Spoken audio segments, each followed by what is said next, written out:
Le podcast d'aujourd'hui est présenté par la compagnie Gold Heart Club. Si tu souhaites ajouter une méga dose de beau dans ton Instagram et dans ton quotidien, tu dois absolument t'abonner à Gold Heart Club dès maintenant. Par ses illustrations, Alexandra a créé une communauté inclusive et positive qui fait du bien à l'âme, une publication à la fois. It's all about l'estime de soi, la féminité ainsi que le beau et le vrai dans les petites choses. Que ce soit pour des vêtements, de l'art pour embellir tes murs ou encore des autocollants, il est certain que tu trouveras sur sa boutique un petit quelque chose qui saura t'interpeller. Étant également graphiste, il est toujours possible de contacter Alexandra pour certaines demandes spéciales. Visite la boutique en ligne de Gold Heart Club dès maintenant pour passer ta commande et n'oublie pas de jeter un œil au compte Instagram de la boutique. Sur ce, bon podcast! Hello la gang! Cette semaine au podcast, je reçois une personnalité féminine qui promouvoit l'acceptation de soi, le positif et qui ose aussi aborder plusieurs sujets tabous et j'ai nommé la belle Claudie Mercier. L'ancienne candidate d'Occupation Double Afrique du Sud nous partage aujourd'hui plusieurs conseils sur comment gagner confiance en soi, comment devenir la femme épanouie qu'elle est elle-même devenue, puis aussi de comment bien avoir une belle relation avec les réseaux sociaux qui peuvent parfois nous jouer beaucoup dans la tête, mais elle nous explique sa vision des choses, puis qui va, selon elle, arriver au cours des prochaines années grâce aux plateformes. Sinon, on parle aussi de sa chute de confiance en soi en arrivant au cégep, de quelques troubles alimentaires qu'elle a développés qui, heureusement, ont été temporaires grâce au fait qu'elle a su en parler puis qu'elle a eu le courage de le faire aussi. Donc, si c'est un sujet un peu plus sensible pour vous, peut-être juste faire attention avec ça. Sinon, on parle de beaucoup d'autres sujets que je vais vous laisser découvrir au cours de l'épisode.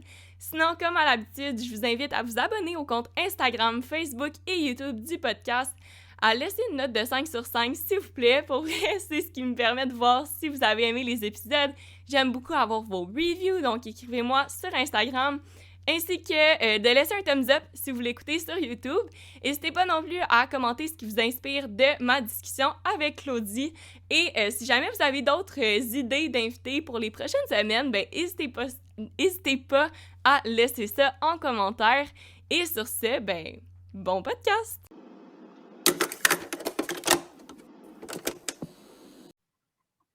Allô, Claudie!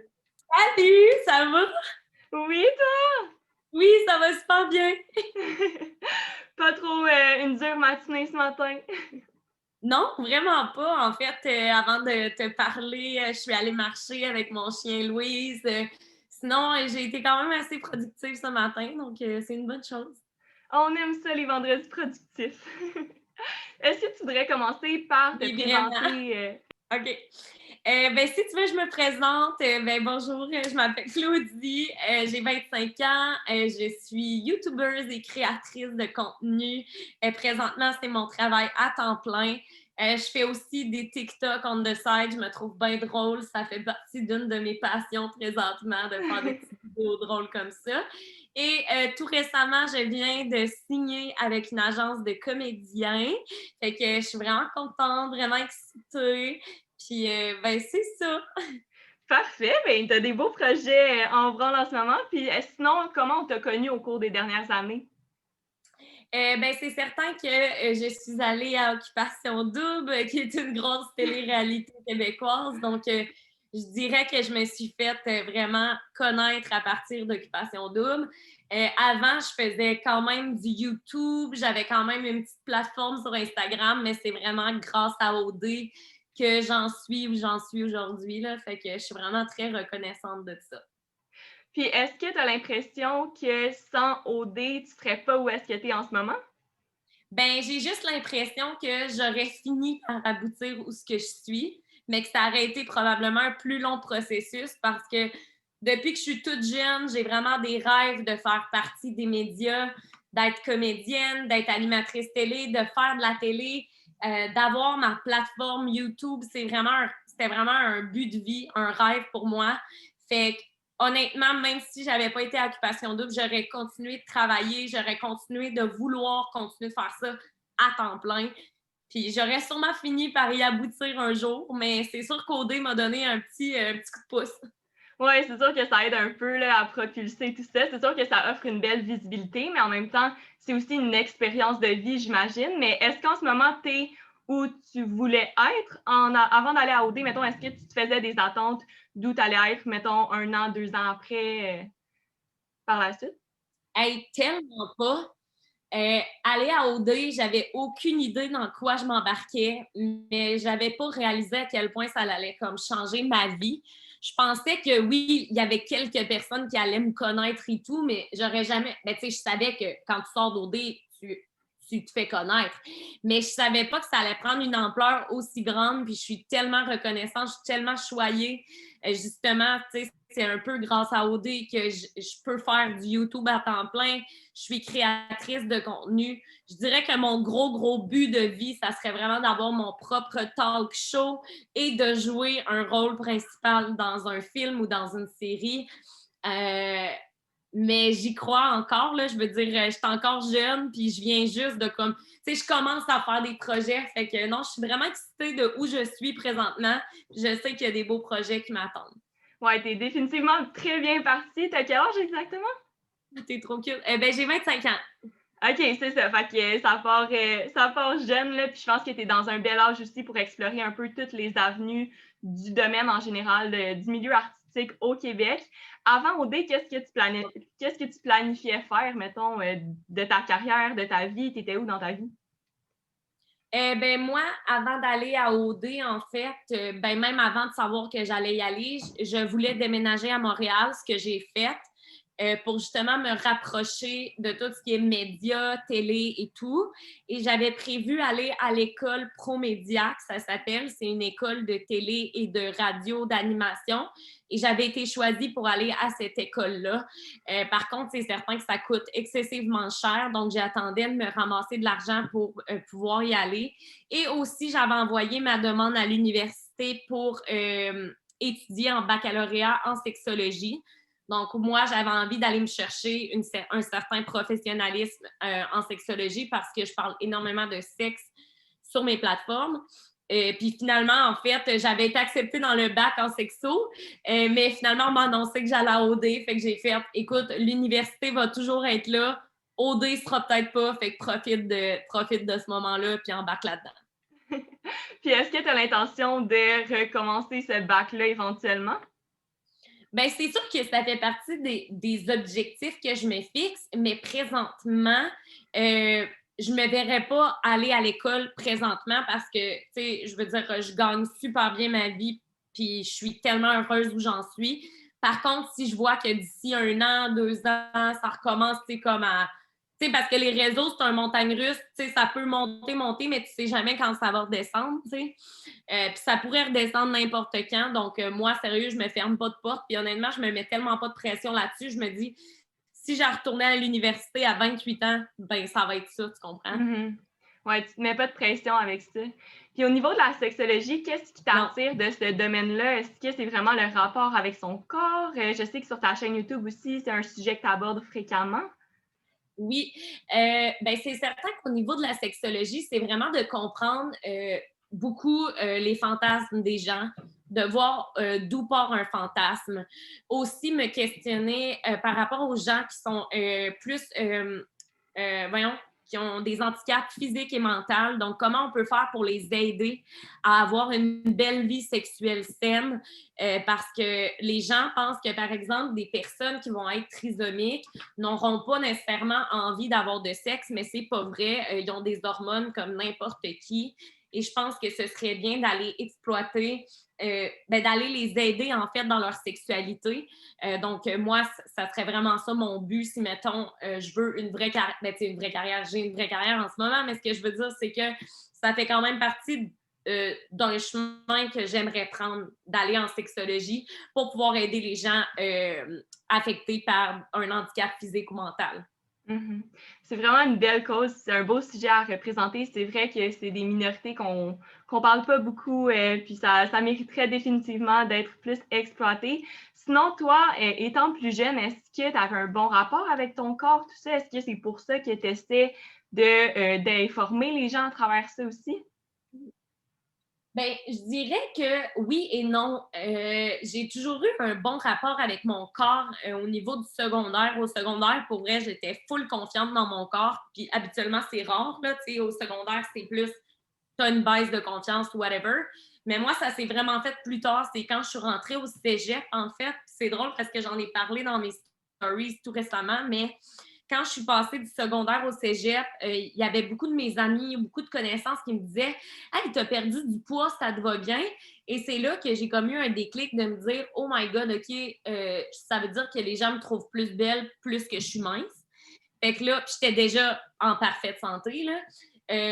Puis là, ben, je me suis mis à être comme vraiment obsédée avec ce que je mangeais, avec perdre du poids. Tu sais, je me pesais, puis quand je voyais, mettons, que j'avais perdu du poids, j'étais comme, oh mon Dieu, wow, le monde va encore plus me trouver belle. Puis ben, finalement, ça l'a juste, c'est comme tourné autour de. Tu sais, là, à ce moment-là, j'ai vraiment eu une baisse de confiance parce que là, j'étais trop comme focusée sur, oh mon Dieu, je dois avoir l'air de ça pour que les gens me trouvent belle. Puis finalement, au cours des années, ben, j'ai repris mon poids, j'ai recommencé à bien manger, à avoir une belle balance. Je te dirais qu'encore aujourd'hui, c'est up and down. Là. Il y a des jours que je vais me regarder et je vais être comme Ah, je ne trippe pas sur ce que je vois. Là. Je pense que toi aussi, des fois, tu dois, tu sais, en tant que femme, des fois, avec les hormones ou avec nos menstruations, c'est plus, c'est plus complexe. Ouais, ben Ouais. comme tout le monde, d'après moi, c'est toujours up and down, là, c'est une vraie montagne russe. Exact. Fait que, tu sais, je te dirais que c'est vraiment pour essayer de justement aider les femmes à s'accepter plus, même si des fois, ça engendre des baisses de confiance. Tu sais, parce que même moi, j'ai ça. Tu sais, je suis pas une figure de femme qui a comme parfaitement confiance en elle. Je veux dire, oui, j'ai confiance en moi, mais comme tout le monde, j'ai des baisses de confiance, tu sais. Mhm. Puis je pense que quand ça devient problématique, là, tu parlais des gens qui remarquaient ta perte de poids, puis que ça devenait comme une valorisation pour toi de perdre du poids. Je pense que c'est là que ça devient problématique. Puis des fois, les gens, ils peuvent pas nécessairement s'en rendre compte ou pas être conscients de l'impact de leurs propos. Puis il faut vraiment, vraiment faire attention avec ça parce que j'ai parlé avec Pascal de Blois, qui, elle, Oui, avait eu, qui a oui, été atteinte d'anorexie et tout ça. Puis ça a été une oui. super belle conversation parce qu'elle nous partageait son expérience. Puis c'est fou à quel point ça va rapidement. Toi, est-ce Oui. que ça s'est comme aggravé? Est-ce que tu es à l'aise d'en parler? Ben oui, mon Dieu, je suis à l'aise d'en parler, mais honnêtement, ça s'est pas aggravé. Je sais pas trop ce qui s'est passé. En fait, moi, il y a des, comme au cégep, puis début université, il y avait des moments où, que, mettons, ça m'arrivait de me faire vomir. Puis c'est vraiment là que j'ai comme commencé à trouver que c'était pas normal, tu sais, de me dire, ben voyons, tu sais, je mange une poutine, puis j'ai envie de me faire vomir, ça n'a pas de sens, là. Puis j'en ai vraiment parlé à mes proches. C'est vraiment ça que j'ai eu comme réflexe. Tu sais, j'en ai parlé à ma meilleure amie. Puis tout de suite, je sais pas, elle m'a comme ouvert les yeux. Puis je te dirais que pour vrai, j'ai même pas eu besoin d'aller voir un médecin. Puis en passant, tu sais, on est dans le podcast, mais si jamais il y en a qui ont des troubles alimentaires ou qui se posent des questions concernant, tu sais, comment ils peuvent se sentir par rapport à votre corps, gênez-vous pas d'aller en parler à votre médecin. Ils sont là pour ça, c'est des professionnels. Ou gênez-vous pas d'aller en parler à vos amis. Moi, j'ai eu de la chance. Pour vrai, ça a comme. J'ai comme vraiment comme une switch, là, on and off. Ça a comme. J'ai comme switché de bord, puis j'ai fait Ah, c'est vrai, ma meilleure amie, elle a raison, puis j'ai continué de vivre ma vie. C'est vraiment. Je sais pas comment ça s'est fait. Oui, ben heureusement, ça n'a pas eu besoin d'aggraver trop ta santé mentale, Non, tout ça, parce non. que pour certains, ça peut aller tellement loin, puis c'est vraiment une Ouais, maladie plus psychologique que physique souvent. Puis c'est triste que ça se rende aussi loin. Puis toi, sinon, au cours des années, qu'est-ce qui t'a aidé à regagner confiance en toi? Hey, honnêtement, je pense que c'est vraiment juste par moi-même parce que, dans le fond, je te dirais qu'avant, je voulais beaucoup aller chercher la valorisation des autres. Donc, je voulais beaucoup que les gens me disent que je suis donc belle, que, tu sais, je comptais beaucoup sur mes chums pour comme me redonner confiance. Puis c'est comme vraiment un jour où j'ai réalisé, en fait, que même si les autres te disent que tu es belle, ce que tu dis à toi, c'est ce qui compte le plus parce que même si quelqu'un te dit que tu as beau être la plus belle, ben ça se peut que des fois tu te dises non, c'est pas vrai, genre, puis que tu te rabaisses. J'ai juste essayé j'ai appris à comme ne plus me rabaisser parce que je voyais que ça servait à rien de faire ça. Ça sert à rien de se rabaisser. Je veux dire, il faut juste focusser sur nos forces. Fait que, tu sais, moi, je me suis dit, Claudie, c'est quoi ta force? Ton sourire, ta ta vibe, ta personne. Puis je me suis dit, regarde, c'est ça sur quoi il faut que tu focuses. Focus sur tes forces. Focus pas sur ce que tu peux trouver de moins beau. Parce qu'il va y en avoir là, des personnes plus belles que toi. Puis c'est la vie, tu sais. Fait que tu pourras jamais te considérer comme la plus belle, mais l'important, c'est que toi, tu te trouves belle. Tu sais, c'est tout ce qui compte. Mm-hmm. Puis, ce qui peut être problématique, encore une fois, c'est quand tes forces, à tes yeux, je sais que toi, t'as une belle folie, une belle intensité, puis moi, je me retrouve vraiment à travers ça parce que je suis quelqu'un qui, quand je rentre dans une pièce, je suis tellement comme extravertie, puis j'ai le goût de parler avec tout le monde, d'apprendre à connaître vraiment, d'apprendre à connaître tout le monde, puis j'aime connaître les gens, tu sais, comme le podcast, c'est la meilleure façon de le faire, puis ça donne lieu à des conversations que j'aurais pas nécessairement la chance d'entretenir, mis à part dans la vie en général sans ce projet-là. Fait que bref, j'aime vraiment apprendre à connaître les gens, mais en même temps, ça, c'est une caractéristique qui peut être vraiment fatigante pour certaines personnes, tu sais, parce que ça peut tirer du jus. Puis des fois, les gens, ils sont comme pas nécessairement... ils trouvent pas que c'est nécessairement une belle caractéristique, mais au contraire, moi, je trouve que aussi, toi, à travers tes projets, ça nous permet de vraiment foncer puis d'oser aller vers des projets qui nous font triper vraiment. Tu sais, tu parlais de tes projets en tant que comédienne, d'être dans une agence, tout ça. Puis je pense que ça, c'est vraiment quelque chose qu'on doit plus normaliser parce que souvent, les gens, ils veulent vraiment se mettre dans une boîte, mais laisse aller ta personnalité. Puis c'est comme ça, je pense que tu vas voir ton vrai potentiel au bout du compte, tu sais. Tellement. Puis, ben toi, dans le fond, c'est quoi tu fais là, présentement? Moi, j'ai 16 ans, je suis en secondaire 5. Ah! Mais moi, Oh, je vais sûrement... J'aimerais vraiment beaucoup aller dans les communications. Tu sais, c'est sûr que l'animation télé, moi aussi, j'adore ça, là, mais c'est sûr que c'est un milieu qui est vraiment difficile. Fait que sinon, j'aime beaucoup le domaine des droits humains, donc les droits de la personne, les droits de la femme, LGBTQ+. C'est vraiment quelque chose qui m'intéresse aussi. Donc, je vais voir ça. Là, je m'enligne pour le cégep plus niveau du droit, mais c'est un programme qui va aussi me permettre d'aller soit en éducation, aussi dans le milieu artistique. Donc, j'aimerais vraiment, vraiment ça, c'est vraiment animatrice, mais comme tu le sais, probablement, c'est assez ben, difficile de se démarquer, là. ouais, mais t'es toute jeune, tu portes ton podcast. Moi, je trouve que justement, c'est tellement nice. Tu commences jeune, je te jure, ça peut juste t'amener encore plus loin. Fait que continue pour vrai de faire ça. Sérieux, c'est pas tout le monde qui a cette ambition-là à 16 ans, là, on va se le dire. Là. Ouais, mais c'est ça. Moi, je pense que ça vient vraiment du fait que dès un très jeune âge, j'ai comme catché que c'était take the risk or lose the chance, OK? Mon accent est roche un peu, mais quand tu prends pas le risque de, OK, peut-être que les gens vont pas l'aimer. Tu sais, juste le podcast, là, c'est vraiment l'exemple concret de cette phrase-là parce que je me suis dit au début, tu sais, tout d'un coup, les gens l'écoutent pas. Tout d'un coup, que ça mène nulle part puis que, tu sais, au bout du compte, qu'est-ce que ça va m'apporter? Mais j'ai vraiment rapidement réalisé que c'est l'essence même du projet, c'est de parler avec vous, les créateurs de contenu, les gens du milieu artistique. C'est comme ça que j'apprends aussi à travers les discussions beaucoup de conseils puis de trucs pour comme percer dans le domaine. Puis, tu sais, autant que ça aide les gens puis ça inspire les gens, pour moi aussi, ça donne lieu à tellement des belles conversations. Fait que je peux comme pas imaginer arrêter ce projet-là, tu sais. C'est vraiment mais pour vrai, continue, c'est vraiment nice. Mais c'est ça, tu sais, c'est vraiment beaucoup de travail, c'est sûr, mais je pense que dès qu'on réalise que c'est en mettant la gêne de côté, puis en sortant de sa zone de confort qu'on arrive à vraiment accomplir des choses qui nous font triper, que c'est à partir de ce moment-là qu'on est heureux, là, qu'on s'accepte, que c'est plus facile d'avoir confiance en soi. Là. Toi, est-ce qu'il y a eu une période dans ta vie où ça a vraiment fait ce déclic-là ou tu avais toujours ça en dedans de toi? Mais moi, je pense que je sais pas, depuis que je suis jeune, pour vrai, j'ai tout le temps été quelqu'un de excessivement impliqué dans tout ce que je faisais. Tu sais, j'étais en 3e année, j'étais vice-présidente de mon école, tu sais, j'étais dans la troupe de théâtre. En 6e année, j'animais le spectacle de fin d'année, tu sais. Pour vrai, depuis que je suis petite, puis même, je me rappelle, là, tu sais, quand on est jeune, ben toi, t'as pas vécu nécessairement dans cette génération-là, mais moi, mes parents, ils prenaient des vidéos comme cassettes de moi, puis de mes sœurs, puis mon frère, quand on était plus jeunes.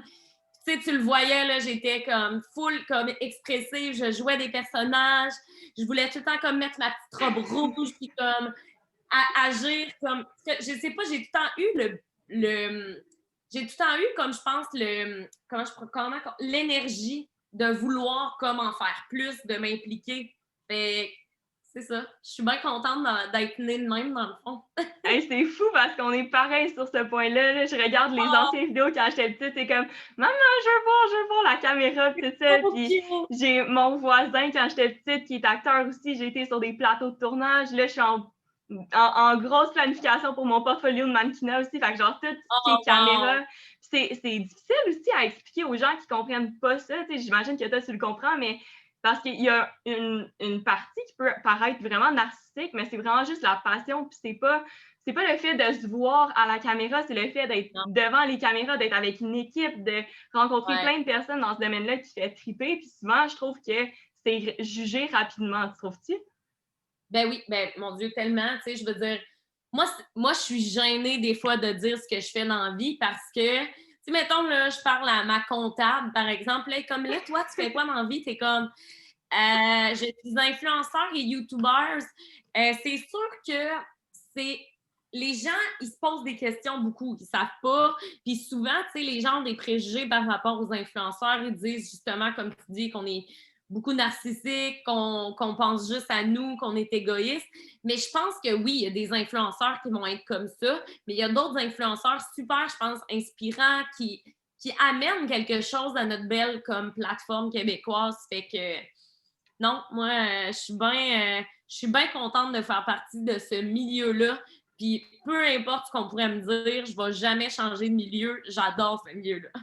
Puis sinon, est-ce que tu serais prête à complètement laisser les réseaux sociaux de côté pour te concentrer complètement sur une carrière d'animatrice, un peu plus dans les médias traditionnels?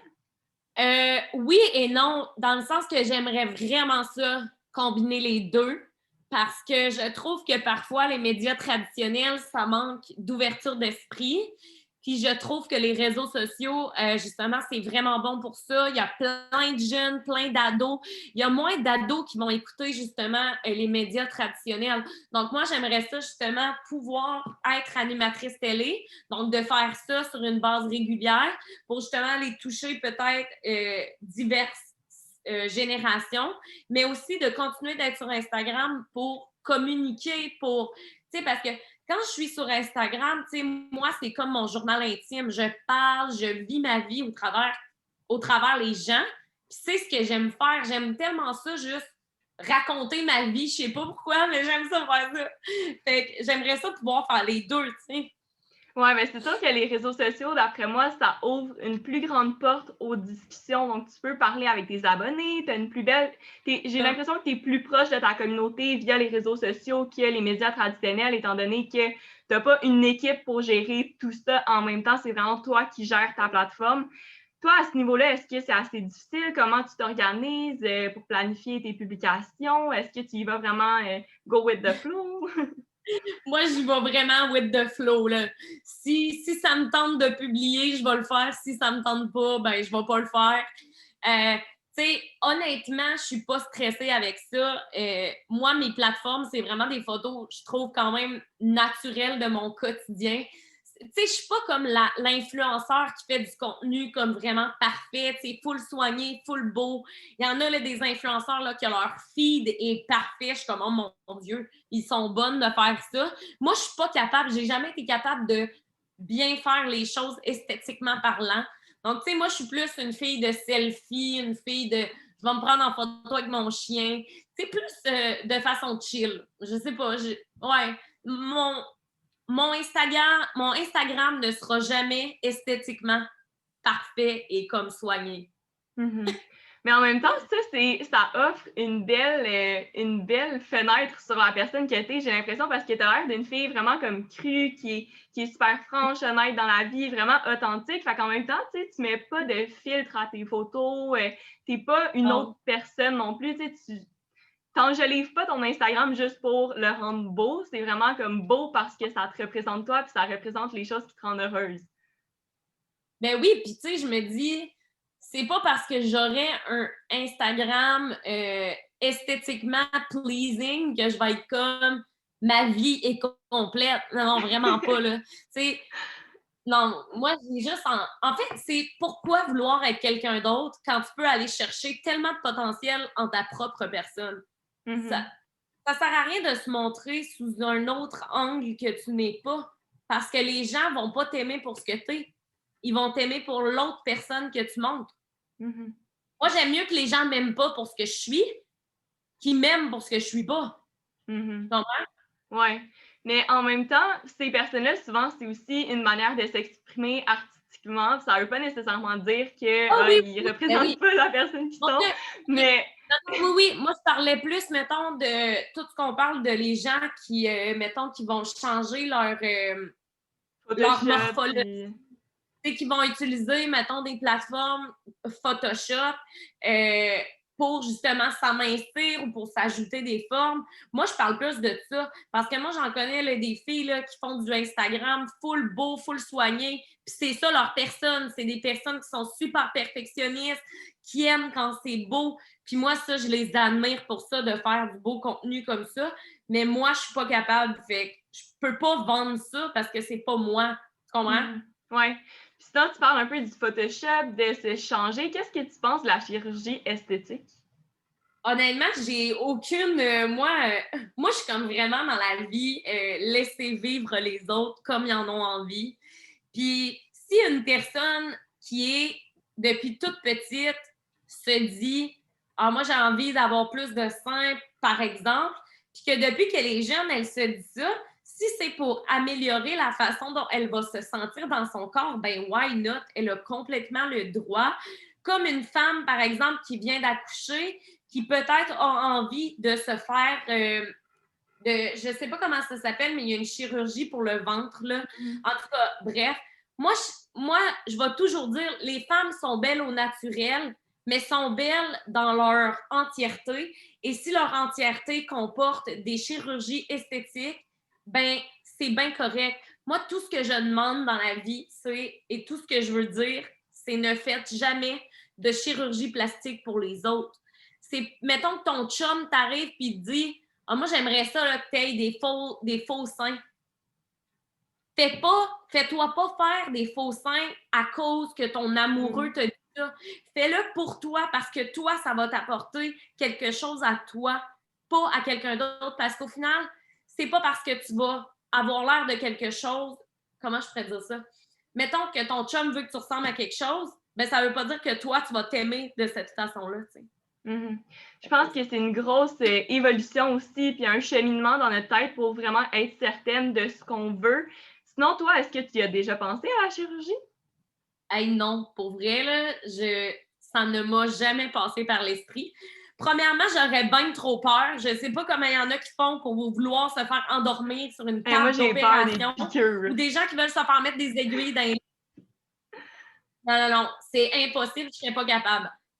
Mais non, j'y ai jamais pensé, pour vrai.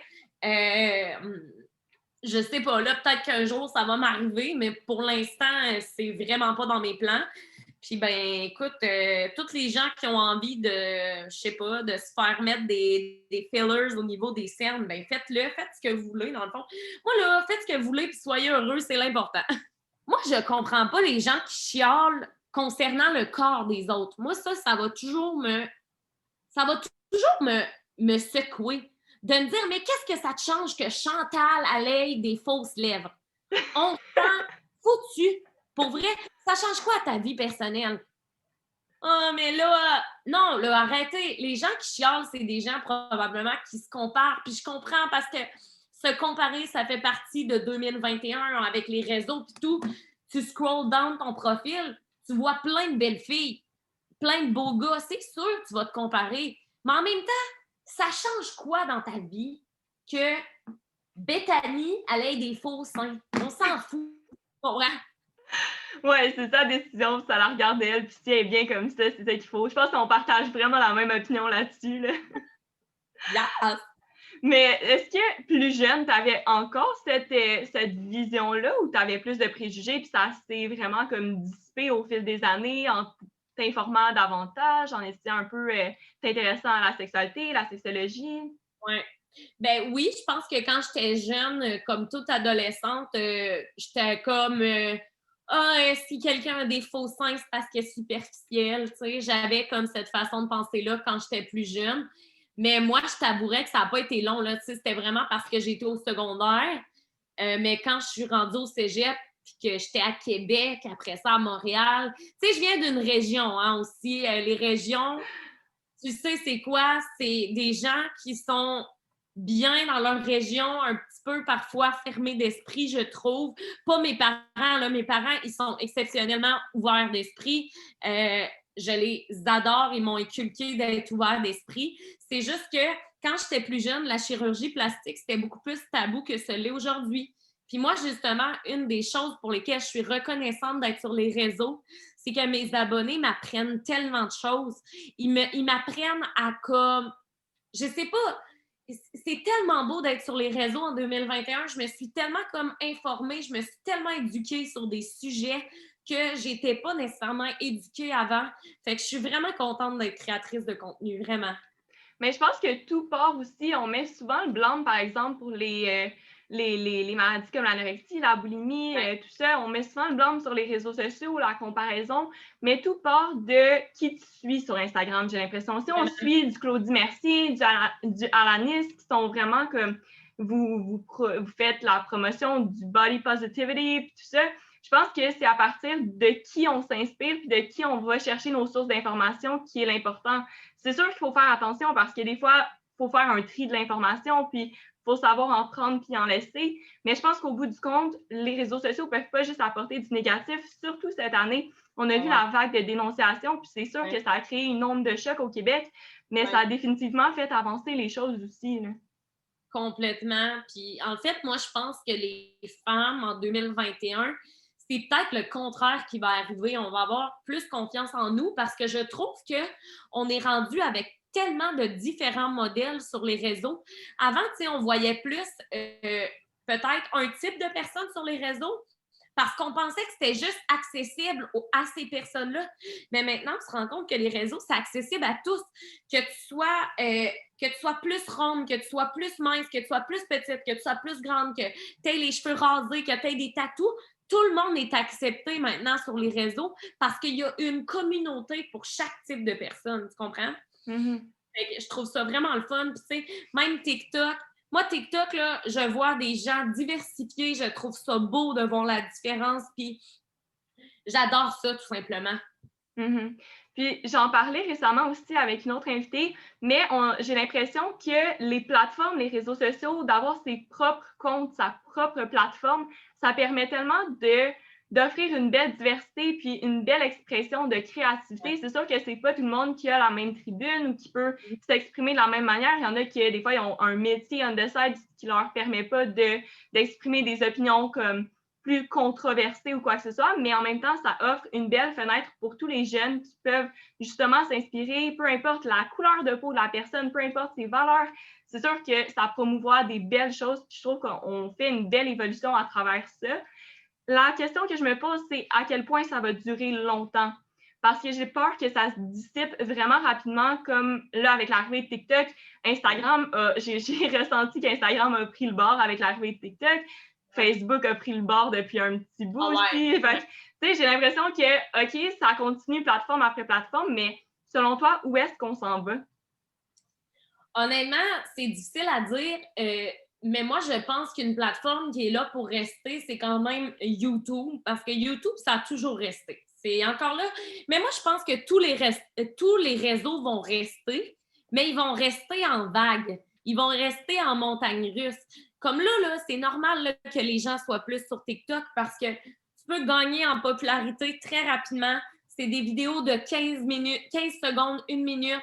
C'est vraiment rapide. Les gens aiment ça, consommer du rapide.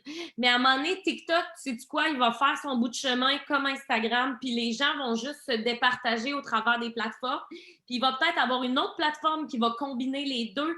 Moi, j'ai aucune idée. Moi, je pense, par exemple, qu'on s'en va vers un air où il va y avoir beaucoup de réseaux sociaux, mais où ce que les gens vont pouvoir avoir plus de portes ouvertes dans ce milieu-là.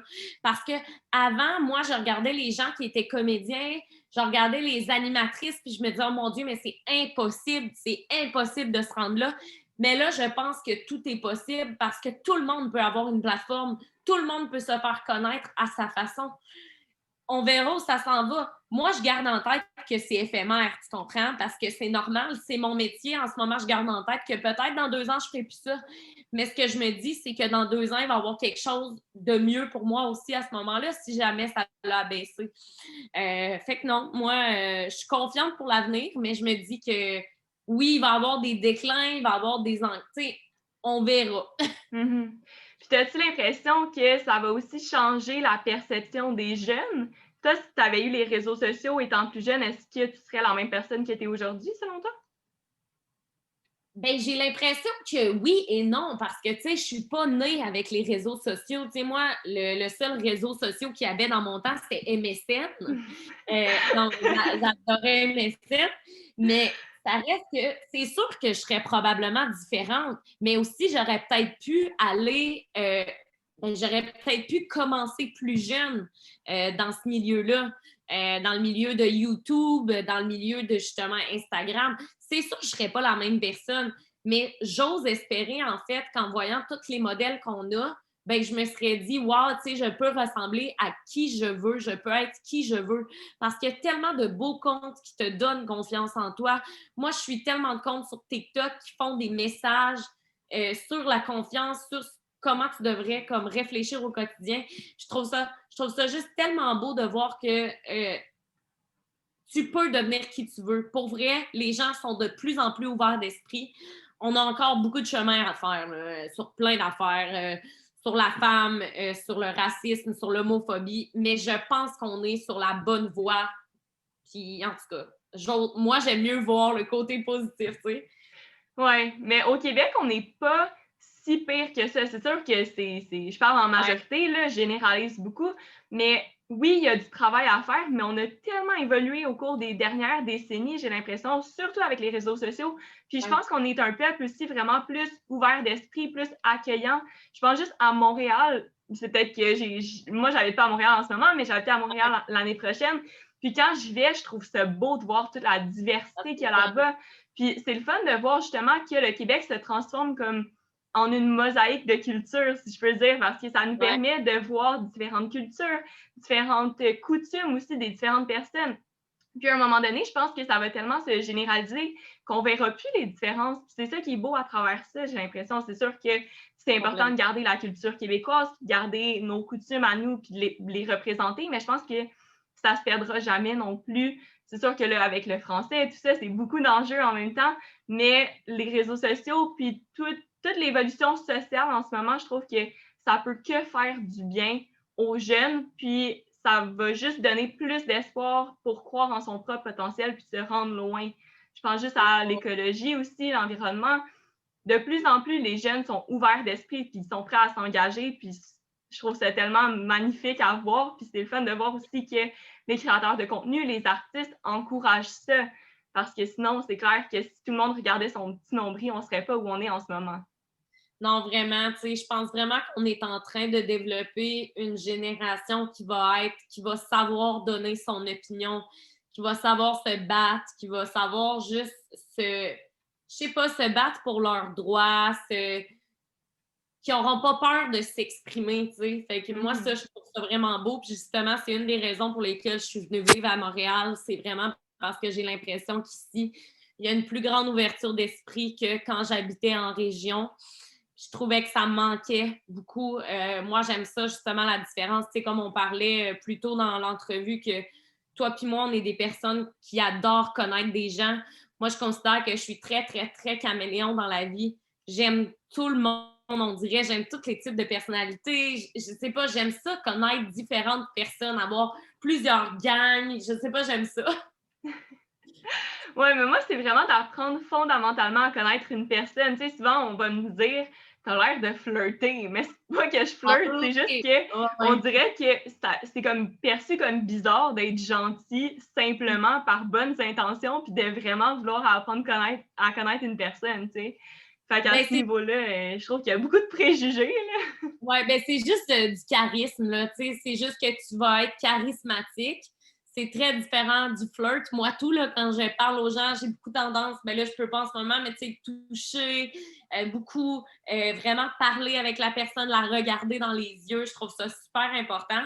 Mais je pense plus que c'est du charisme plus que du flirt, mettons. Ouais, c'est ça, mais il faut vraiment apprendre à faire la distinction entre les deux parce que moi, je me le fais tellement comme dire souvent, mais c'est pas mon intention. Puis là, des fois, ça te met rend dans des situations malaisantes, là. Je comprends, mais je pense que si tu es clair puis que tu communiques bien ce que tu sembles très à l'aise de faire, ben je pense qu'il ne pourrait pas avoir de malentendu à ce niveau-là, tu sais.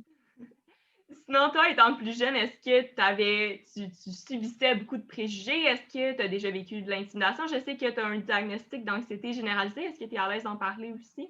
Ah oui. Ben moi, quand j'étais plus jeune, c'est drôle parce que j'étais comme la fille qui s'entendait bien avec tout le monde, mais je me faisais beaucoup intimider par comme certaines personnes. Des filles là, qui étaient comme vraiment très intimidantes, qui vraiment utilisaient pas ma faiblesse, mais tu sais, moi, j'ai vraiment de la misère à me défendre, j'ai vraiment de la misère à confronter. Fait que souvent, tu sais, on allait beaucoup m'intimider, me piquer. Tu sais, je me rappelle en secondaire 1, il y avait des filles qui m'attendaient à mon arrêt de bus parce qu'ils disaient qu'ils voulaient me péter à la gueule. Puis là, quand je sortais de l'arrêt de bus, ben là, ils sautaient sur moi, là, puis là, ils me criaient après, ils me traitaient de pute. Ben Puis là, voyons donc! quand j'avais juste embrassé un gars dans ma vie, tu sais. Puis c'est pas parce que si j'avais embrassé 10 gars, j'aurais pas été une pute, tu comprends? Puis, fait que ça, je te dirais que ça a beaucoup forgé ma personne parce que je me suis dit, oh mon Dieu, moi, j'ai tellement pas envie de faire subir ça à personne. Fait que c'est pour ça que j'ai tendance à vraiment m'entendre bien avec tout le monde puis aimer tout le monde parce que j'ai tout le temps, des fois, senti que les gens m'aimaient, ben pas tout le monde, là, mais que les gens qui m'intimidaient m'aimaient tellement pas, voulaient me rabaisser. Puis j'avais comme tendance souvent à aller voir les gens qui étaient un peu plus comme introvertis ou un peu plus dans leur coin pour leur dire « Hey, si tu peux venir chiller avec nous si tu veux. » Tu sais, moi, j'aimais vraiment ça inclure tout le monde, tu sais, parce que des fois, je me sentais pas tout le temps inclus, tu sais. Mais non, c'est ça. Sinon, mon secondaire, ça ressemblait à ça. Puis au niveau de mon anxiété, présentement, ça va bien. Fait que je suis bien, bien, bien contente. C'est encore là des up and down. Hein, ça arrive présentement. Je suis dans une bonne passe. Mais non, c'est ça. J'ai toujours été très anxieuse, par contre. Ça n'a pas changé, mais ça fait la personne que je suis aujourd'hui. L'anxiété fait que je suis très, très, très créative. Fait que je suis bien contente de ça. Puis est-ce que tu avais l'impression, tantôt on parlait du fait que tu viens d'une région, je sais pas exactement tu viens La d'où? Beauce, là. OK, c'est ça. Fait que tu viens de la Beauce. Est-ce que tu as l'impression que les gens étaient un peu plus judgmental, étant donné que tu viens d'une région, ou au contraire, tu te fondais bien dans la masse? Ah oui, les gens, ils jugent beaucoup là, en Beauce. Puis c'est pas méchant, j'adore ma région, mais les gens, ils vont beaucoup juger la façon dont tu t'habilles, la façon dont la couleur de tes cheveux, si tu as des tattoos, si tu as des piercings. Pour vrai, des gens de la Beauce, et puis, je parle pas de tout le monde encore, là, je généralise de ce que j'ai pu voir. Mais les gens de la Beauce qui viennent à Montréal sont traumatisés, là, dans le sens que, il y a tellement de gens qui sont différents que pour eux, c'est nouveau. Puis je peux le comprendre, tu vis à quelque part où tout le monde est pareil, puis là, tu arrives à Montréal, puis là, tout le monde est différent. Fait que c'est choquant. C'est beaucoup en même temps pour eux. Ouais, mais tu sais, oui, il y a beaucoup, beaucoup de jugements, là. Tu sais, mettons que tu mets une jupe trop courte, là, mon Dieu, t'es donc une pute. Tu sais, c'est comme... Ouais. Mais encore là, je viens de la Beauce puis je suis pas comme ça. Fait que, tu sais, il y a d'autres membres de la Beauce que je connais, que j'adore, qui sont zéro comme ça, là. C'est juste qu'il y en a qui sont très judgmental. C'est ça, puis on peut pas leur en vouloir non plus parce que si c'est pas intégré à ce qu'ils voient au quotidien de la diversité, ou mettons, s'ils voient une fille avec les cheveux colorés dans la rue puis qu'ils ont un jugement là-dessus, c'est peut-être juste parce qu'ils en voient pas beaucoup, étant donné que la population est plus réduite que dans les grandes villes. Donc, c'est sûr qu'à ce niveau-là, on peut pas reprocher rien, mais c'est vrai qu'il y a une grosse différence entre les deux. Même moi aussi, je le vois parfois. Mais encore une fois, c'est pas tout le monde, là. On n'accuse personne non plus. C'est ça, exact. Mais sinon, comment tu as vécu ça, la transition vers Montréal? Est-ce que tu as déménagé après OD? Non, moi, j'ai déménagé avant. Pour vrai, j'ai adoré ça. Moi, je me suis tout de suite super bien intégrée à Montréal. Je me suis trouvé une coloc. Pour vrai, on s'entendait super bien. Moi, j'adore Montréal. Je trouve ça le fun. Je sais pas, j'aime l'animation de la ville. Fait que non, ça n'a vraiment pas été difficile pour moi. J'ai adoré ça. Ah ben tant mieux! Puis sinon, à ton retour d'OD, comment tu as vécu ça, la transition de l'Afrique du Sud, toute tranquille avec les caméras dans ton élément, à comme la vraie vie après? Ben honnêtement, je pense que j'ai bien vécu ça encore une fois. Puis je pense que ce qui m'a aidé, c'est beaucoup d'avoir Mathieu à mes côtés. Moi puis lui, on a vraiment été partners en sortant. Fait que on s'est vraiment entraidés beaucoup à la sortie. Puis nous, notre sortie, elle a super bien été. Les gens étaient tellement gentils, tellement chaleureux. C'est tellement une grosse vague d'amour, puis je remercie tout le monde pour ça. Moi, j'ai adoré mon expérience à OD. Aller en Afrique du Sud, c'était la plus belle chose au monde. Pour vrai, OD, c'est la plus belle expérience de toute ma vie. Puis ça m'a menée où je suis là aujourd'hui. Fait que quand je suis sortie, pour vrai, moi, je faisais juste croquer à pleines dents dans tout ce qui m'arrivait. Puis je faisais juste profiter du moment parce que j'étais comme profitisant, tu sais, c'est ton moment. Puis non, j'étais vraiment très épanouie à ma sortie, là. Ouais, ça doit être assez éphémère, toute la vague d'amour. Ben, des fois, c'est pas juste de l'amour aussi, là. Je parlais avec Jessica Dénommé qui, elle, avait trouvé ça vraiment difficile à sa sortie d'Occupation Double. Donc, ça dépend toujours de qui, de ton parcours aussi à OD. Sinon, qu'est-ce que tu as tiré vraiment de cette expérience-là? Est-ce que ça t'a dégêné? C'était quoi l'impact sur ta santé mentale directement? Ben, je suis pas gênée à la base, mais je dirais que ça m'a aidé à me rendre moins insécure. Okay. Moi, en allant au D, j'avais peur que les gens m'aiment pas. Je me disais, ah, c'est sûr que le Québec m'aime pas. C'est sûr qu'ils trouvent que je suis trop intense. Je me tapais beaucoup sur la tête. J'étais beaucoup quelqu'un qui se disait non, tu sais. Puis je me disais, là, ah, toi, tu vas partir la première parce que je sais pas pourquoi je me rabaissais. Puis finalement, quand je me suis rendue en finale, j'étais comme, wow, tu sais, j'ai réussi à me rendre là. Quand je suis sortie puis qu'on m'a dit que j'étais le deuxième coup de cœur du public, j'étais comme what the fuck, je comprenais rien. Je suis sortie, finalement, j'ai vu qu'il y avait une grosse dose d'amour pour moi. Fait que c'est là que j'ai compris que les gens croyaient plus en moi que moi, je croyais en moi. Puis c'est là que j'ai comme décidé de faire, tu sais quoi? Crois en toi parce que crime, tu vois toutes ces belles personnes-là qui te disent, qui ont aimé ta personne, aiment ta personne, puis arrête de te reprocher que t'es intense, que t'es insécure, que t'es ci, que t'es ça, parce que c'est ce que t'es, puis les gens ont aimé ça.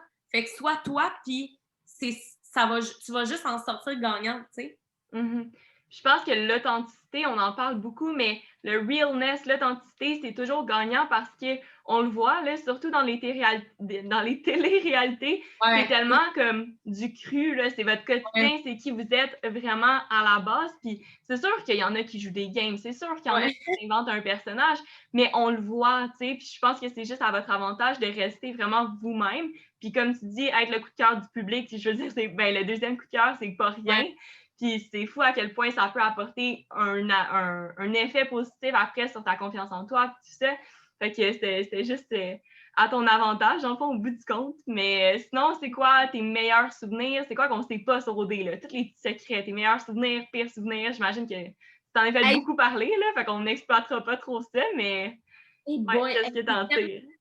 C'est tellement difficile à dire, mais tu sais, un de mes meilleurs souvenirs, c'est vraiment quand je suis allée en Zambie avec Mathieu dès la première semaine parce que c'était exceptionnel comme voyage. Les gens ne savent pas nécessairement, mais on mangeait, puis à côté de nous, il y avait des zèbres, il y avait des girafes. Tu sais, ils étaient vraiment là. C'est genre une expérience de vie, là. Ah oui, vraiment. Tu te promènes en genre de go-kart, puis il y a des singes dans la rue qui vont sauter sur ton go-kart. C'est comme... Non, mais pour vrai, c'était exceptionnel ce moment-là. Je vais m'en rappeler toute ma vie. D'ailleurs, on était allés dans les chutes Victoria. C'était beau, mais Christy qui faisait frette, moi puis Matt, on était gelés. Mais tu sais, on profitait de notre moment à 150 000 %. Mais moi, pour vrai, je ne retiens pas un mauvais moment d'OD parce que même si on voit que j'ai pleuré à la télé ou quoi que ce soit, pour moi, c'est pas un mauvais moment. Même quand j'étais allée à Londres avec Kevin, c'était pas un mauvais moment à ce moment-là. J'étais juste triste de ne pas pouvoir partager ce moment-là avec mon amoureux qui est Mathieu. Fait que pour moi, c'était vraiment une aventure positive parce qu'au final, on peut pas faire ça à un être humain. C'est devenu un meme, puis les gens, ils trouvent ça drôle.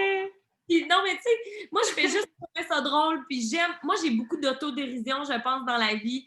J'aime beaucoup rire de moi. Puis quand j'ai vu cette scène-là, j'ai fait « Oh my God, Claude! » Tu sais, ça n'a pas de sens. en même temps, je me suis dit, c'est arrivé, fait que tape-toi pas sur la tête. Fait que non, je retiens pas de mauvais moments, je retiens que des beaux moments. Tu sais, OD, là, c'est une belle expérience. Je veux dire, t'es 24 heures sur 24 avec les mêmes personnes, ça devient ta famille, littéralement, tu te dis tout. Tu sais, c'est des longs temps d'attente, mais c'est des beaux temps d'attente. Tu sais, c'est tout. Pour vrai, ce qui est montré à la télé, c'est réellement comment que ça se passe. Oui, il y a des longs temps d'attente. Oui, des fois, tu sais, il y a des shots qu'on doit faire, mais sinon, c'est comme, c'est parfait de A à Z, là. Mhm. Puis si, mettons, Mathieu n'était pas dans le décor ou quoi que ce soit, est-ce que tu referais OD? Le referait une deuxième fois? Ouais. Ben, sûrement, là. Ouais? Non, mais pour vrai, oui, là, c'était trop une belle expérience, c'est sûr, je le referais, là. Tu sais, là, présentement, j'ai maths, puis de toute façon, je vais l'avoir pour toute ma vie parce que c'est l'homme de ma vie. Mais, tu sais, je dis que je le ferai une deuxième fois, mais en même temps, j'ai l'impression que coder, c'est tellement une expérience d'une fois. Le vivre une deuxième fois, ça doit être complètement différent de la première.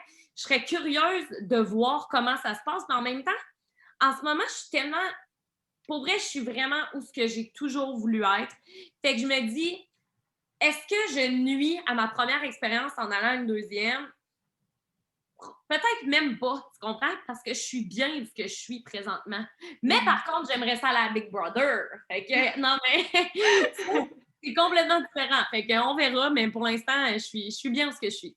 Ouais, mais c'est sûr que si t'es une fan de télé-réalité, puis c'est sûr que si t'aimes être devant la caméra, être dans l'écran, c'est sûr que peu importe la télé-réalité, c'est sûr que c'est des belles expériences pour toi parce que ça te permet de voir l'envers du décor aussi. J'imagine que t'as beaucoup travaillé aussi avec l'équipe de prod, tu les as connus, puis ça fait des bons contacts aussi, donc c'est toujours un avantage de ce côté-là, mais sinon... incroyable. Qu'est-ce qui t'avait genre porté à faire les auditions? Tantôt, tu disais que tu étais comme à une phase dans ta vie où tu t'étais juste dit OK, je vais y aller, mais est-ce que dans ta vie amoureuse, ça allait bien? Qu'est-ce qui s'était passé au cours des années avant? Ben, c'est drôle parce que quand je suis allée faire les auditions, je fréquentais un gars. Mais attends, là, pour bien comprendre, le gars, On va pas faire comme avec Charles. Non, c'est ça. Le gars, il était complètement au courant. Moi, j'avais dit que j'avais envie d'aller faire les auditions. Puis honnêtement, c'était pas une... Tu sais, c'était plus une fréquentation casual. Tu sais, c'était plus un fuck friend parce qu'on le savait que ça allait pas mener probablement nulle part. Fait que moi, j'avais décidé d'aller faire les auditions. Puis quand j'ai annoncé que j'avais été choisie, il était super content pour moi. Fait que moi, j'ai tout de suite tourné la page. Puis j'ai vécu mon aventure avec Mathieu. C'est drôle parce que moi, je me suis inscrite à OD. Je sais pas pourquoi, c'était vraiment un coup de tête. Je suis allée sur les derniers jours d'audition. Le dernier jour d'audition, je me suis réveillée puis j'ai fait « Ah, j'y vais-tu? » J'ai fait « Oui, Claudie, tu sais, depuis que je suis jeune, j'écoutais OD, je me disais « Je veux le faire, ça a l'air d'une expérience incroyable. » Finalement, je suis allée puis ça a été que du positif. Puis je me disais avant de partir « Ah, c'est sûr, je rencontrerai pas l'amour là. Là-bas, c'est toutes des douchebags, blablabla. » Je disais ça dans ma tête. T'sais. Encore là, très préjugé, tu comprends? Ouais. Puis finalement, tout le contraire. J'ai rencontré Mathieu. C'était la plus belle expérience de ma vie. En ce moment, j'ai un chien, un chat, j'ai un appart avec Matt. Je suis vraiment juste choyée. T'sais. C'est beau que ça t'ait permis de trouver cette belle stabilité-là aussi à travers tout ça. Oui, t'es belle à voir aller aussi. On voit que tu as vraiment passé à travers beaucoup de choses qui t'ont rendu aussi épanouie aujourd'hui. Puis c'est super inspirant. Là. C'est les gens que j'aime recevoir au podcast parce que tu vois vraiment qu'ils ont un beau parcours. Puis tu parles pas pour rien dire non plus. Tu te bases sur tes expériences. Puis tout ça. Puis non, mais sérieusement, c'est fou, là. On le remarque. Merci. Mais je sais que tu vas te rendre aussi loin. Inquiète-toi pas. Déjà, t'es loin, là. Déjà, t'as un podcast, là. C'est autre. Ouais, des fois, c'est difficile à gérer avec tout ce que j'ai en même temps. Mais toi, t'es-tu une workaholic? Ouais. Ouais, c'est ça. Une workaholic? Ouais. Oui et non. Moi, je suis capable de... Ben, tu sais, j'aime tout le temps avoir quelque chose à faire. Pour vrai, moi, si j'ai rien à faire, je suis comme assise sur mon divan, je suis comme what the fuck. Mais je suis quand même capable de m'allouer des pauses. Puis aussi, c'est parce que je considère pas que mon travail, c'est un travail. Parce que je suis tellement fun que je sais pas. Tu sais, ouais, je sais pas. C'est quoi que tu préfères de ton travail? Est-ce que c'est les collaborations avec les marques? t'engager pour ta communauté, représenter plus des sujets qui te tiennent à cœur? C'est un tout. Je dirais que j'adore beaucoup parler en général, juste aborder différents sujets. J'adore aussi, pour vrai, moi, j'adore faire des collaborations, évidemment, des collaborations qui me tiennent à cœur, mais juste comme communiquer, c'est vraiment ma passion. J'aime parler, j'aime donner mes avis, j'aime vouloir être un bel exemple pour la société. Je veux pas être une influenceur pour juste être un influenceur. Je veux être vraiment plus que ça. Je veux apporter des changements. Je pense que c'est ça qui fait en sorte que je suis autant heureuse en tant que créatrice de contenu parce que je peux réellement le faire sur ma plateforme, tu sais. Mm-hmm. Puis qu'est-ce qui te ferait vraiment comme capoter comme projet en ce moment? Ben là, c'est sûr que vu que je viens de signer comme avec une agence de comédiens, ça serait vraiment de décrocher un rôle comme dans une série ou dans un film. Là, je capoterais ma vie, là. Ouais. C'est sûr qu'avec la COVID en ce moment, c'est pas l'idéal, mais... Non. Ça t'a-tu pas mal affecté, la COVID, ou étant donné que t'es plus travailleuse par toi-même? Ça m'a pas affecté. Pour vrai, je suis vraiment chanceuse. Il y a quand même eu... Tu sais, oui, il y a eu des tournages qui ont été suspendus un peu, mais présentement, les tournages ont repris. Puis moi, je continuais d'avoir des collaborations. Les marques continuaient de vouloir collaborer avec des gens. Fait que j'ai vraiment été chanceuse. Tu sais, je le sais que c'est pas tout le monde qui a eu cette chance-là. Puis d'ailleurs, j'envoie de l'amour à tous ceux qui ont eu une année vraiment difficile. Mais non, c'est ça. Moi, ça a bien été à ce niveau-là. Mm-hmm. Il y a une question que j'aime beaucoup poser aux invités du podcast. Si tu pouvais parler au monde entier, que tu pouvais dire une phrase, ce serait quoi? Oh mon Dieu, c'est donc bien bon. OK. C'est fou parce que ça, la réponse varie toujours en fonction des gens, puis de leurs valeurs, puis de ce qu'ils prônent, mais ouais, okay. Ça m'intéresse de savoir qu'est-ce que tu dirais. Ben, j'aurais envie de dire... c'est tellement difficile. Mettons... Il y a tellement de choses qu'on pourrait dire. Là. Je vais dire, ouvre-toi sur le monde, mais ouvre-toi sur toi-même aussi. Apprends à t'aimer, apprends à aimer ton entièreté, mais apprends à aimer l'entièreté des autres aussi parce que la différence, c'est magnifique. Ça va clairement être une belle citation à reprendre. Wow, ouais! C'est plus qu'une phrase, mais c'est très bien dit. Bon, bien sur ce, on va passer vite aux questions en rafale parce que je pense que je peux rien ajouter à ça, c'était trop parfait. Trop cute! OK, donc dans le fond, le principe des questions en rafale, c'est que je demande sur l'Instagram du podcast ou sur mon Instagram à moi, Jason Ambition Podcast ou rosalie.boyer1, des questions que les auditeurs du podcast souhaitent te poser. Donc, c'est des questions en rafale, ça peut être des questions absurdes.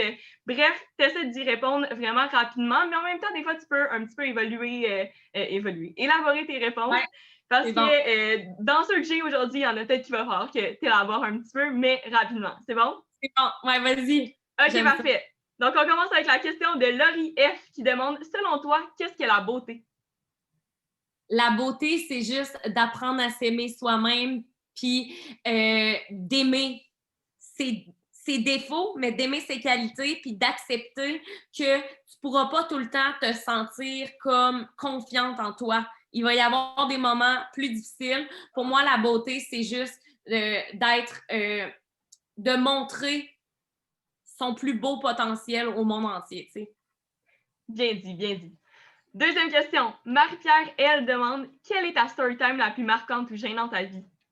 Oh mon Dieu, c'est clairement quand je l'ai raconté sur mon YouTube, mais c'est quand après une soirée au bar, je suis allée dormir chez un gars et que j'ai fait pipi dans son lit. Oh wow! Ouais, c'était épouvantable. Mais ça, c'est vraiment l'affaire la plus gênante. Mais comment il a réagi?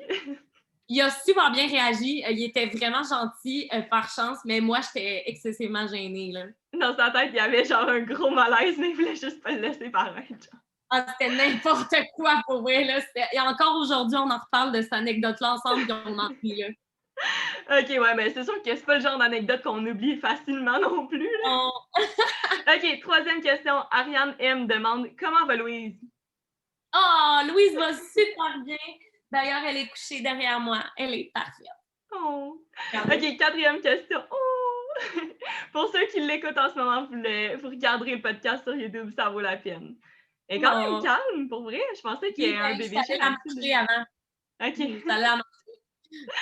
Ensuite, Justine P. demande « Où te vois-tu dans 10 ans? » Dans 10 ans, j'aimerais ça avoir mon propre talk show, animer plein de shows, être comédienne dans plein de télé-séries, avoir ma petite maison avec Matt, puis une belle grande cour pour que Louise puisse courir. On le manifeste, on croise les doigts. Le manifeste. Ensuite, la question de Julien B. Tes meilleurs conseils pour toujours voir le positif? C'est juste de regarder autour de toi et de te demander ce qui est beau présentement. Donc, présentement, moi, je vois le soleil, ça me rend heureuse. Mon chien, il est couché, je suis contente. Ce matin, je me suis réveillée, j'étais pas anxieuse. Donc, ça, c'est vraiment un point positif. Donc, c'est vraiment de regarder, de te focusser sur ce qui peut te rendre heureux. Donc, les oiseaux qui chantent, ça peut être n'importe quoi. Ton café le matin.